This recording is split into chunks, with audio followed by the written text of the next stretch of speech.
Chances are you've seen somebody with albinism, a disease they cannot prevent, but instead a group of disorders which are passed down in families where the body makes little to no melanin.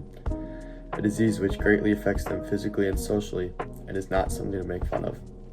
Those affected suffer in four main areas: skin, hair, and eye color, as well as vision. Their skin is often very light colored and most commonly results in white hair. With this, they have the inability to tan with extreme risk of sunburn. Their hair can vary from very white to brown depending on race. While eye color itself vary, eyelashes and eyebrows are most often pale. Eye color may appear red and light, as you've probably seen on TV or in person. That is because the irises, or colored parts of the eyes, don't have enough pigment. This also makes the eyes very sensitive to bright light. There are various vision problems which are associated with albinism, three of them being nystagmus, which is rapid back and forth eye movements which cannot be controlled; strabismus, which is where the eyes can't look in the same direction and at the same time; and photophobia, which is an extreme sensitivity to light. The aforementioned symptoms heavily affect somebody who has albinism.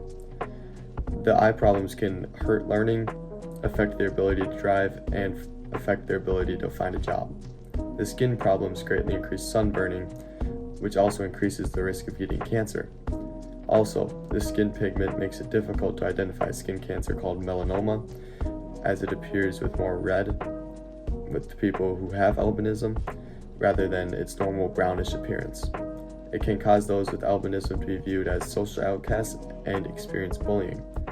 This can then cause stress and poor self-esteem. In terms of treatments, while albinism is not curable, in order to reduce the effects of it, you can wear glasses or have eye surgery to fix vision problems.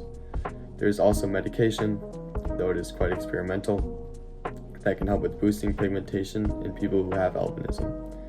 Of course, you should use sunscreen heavily and avoid the sun as best you can. In order to find out if you have albinism, there's genetic testing to determine whether or not you have it, though it is often quite obvious. At birth, a doctor may notice a lack of color in your child and get him or her tested for albinism. Otherwise, if you are experiencing any of the aforementioned symptoms, you should get tested. Albinism is recessive and autosomal, and these Punnett squares demonstrate how it gets passed on.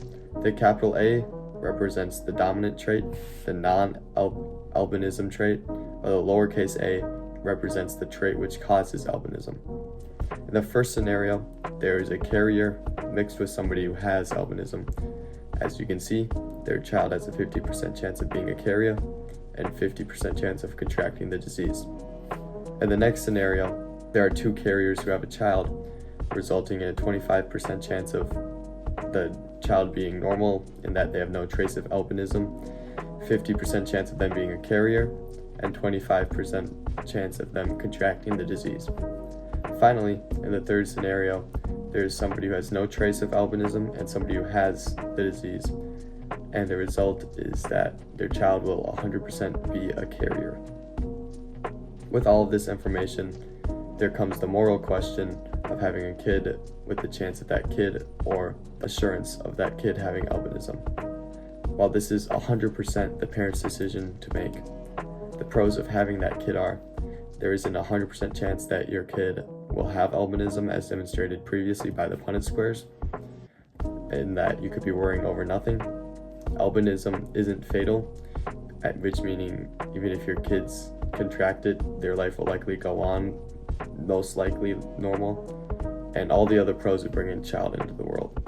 However, some cons of having a kid with the chance to have albinism are that you're knowingly giving your kid a disease which could lead them to hate you.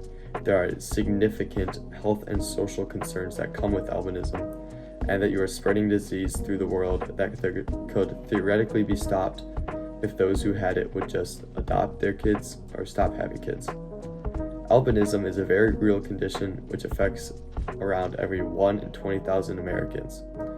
So next time you see someone with albinism, make sure to give them a smile.